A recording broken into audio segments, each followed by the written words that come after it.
Vakar vakarā krietnis pulks cilvēku bija sapulcējušies jaunajā Daugavas koncertzālē, lai Saulrieta pavadībā ar skatu uz Daugavu baudītu mākslinieka Dona solo koncertu. Dons izpildīja dziesmas gan no sava nulakā iznākušā albuma Signāls, gan jau labi zināmas iemīļotas melodijas, un viņa kolēģi mūziķi, kuri bija ieradušies klausīties mākslinieka sniegumu, atzina, ka Dona atgriešanās uz lielās skatuves ir spilgts notikums. Nodzīšos Donam, es sekoju līdzi jau kopš fabrikas talantu fabrikas laikiem, un Dons ir vienmēr man bijis viens no favorīta Latvijas dziedātājiem, māksliniekiem, vokēmistiem, uzskatiem. Viņš vienmēr man bijis number one. Viņš ir, es domāju, pašlaik Latvijā viens no spēcīgākiem vīriešiem vokālistiem.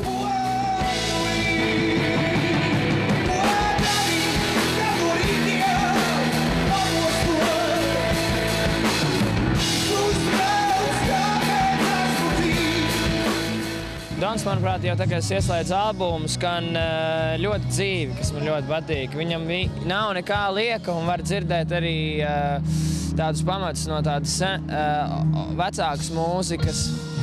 Var just, ka viņš klausās ne tik ļoti mūsdienu moderno, bet ka viņam tomēr nāk kaut kas no tiem mūzikas leģendām un ka viņš no tā iedvesmojās. Tā viņš arī šeit skan, man ļoti patīk, ka viņš ir tāds Latvijas popmūzikā tāds cilvēciņš kā kaut kas Justins Timberlakes.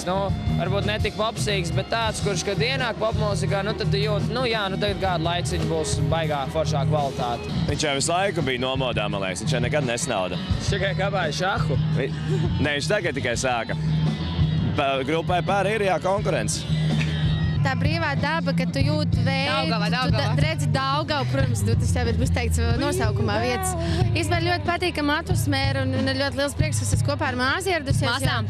Māsām, jā, pareizi, vēl trešā māsa arī ir. Man ļoti patīk. Mums ar māsi īstenībā, man liekas, ļoti līdzīgi gaumi, jo arī Dons manās acīs ir ļoti liels tāds wow. Tautās klīda baumas, ka šis bijis vienīgais mākslinieka koncerts galvaspilsētā šajā vasarā, bet mūziķis saka, ka tā nav patiesība. Būs vēl viens. Būs festivālā, mēs spēlēsim arī būs vēl vairāk koncertu, daudz koncertus. Donu šovasar varēs dzirdēt arī festivālā Summersound Liepājā, kā arī citās Latvijas pilsētās pilsētas svētku ietveros. Rīgas publika ir ļoti, ļoti forša un vispār uzstāties publiski ir ļoti forši. Un redzēt smaidas cilvēks ejās un tas, ka viņi atraisās un dejo un dzied, un tas ir pats skaistākais, kas var būt.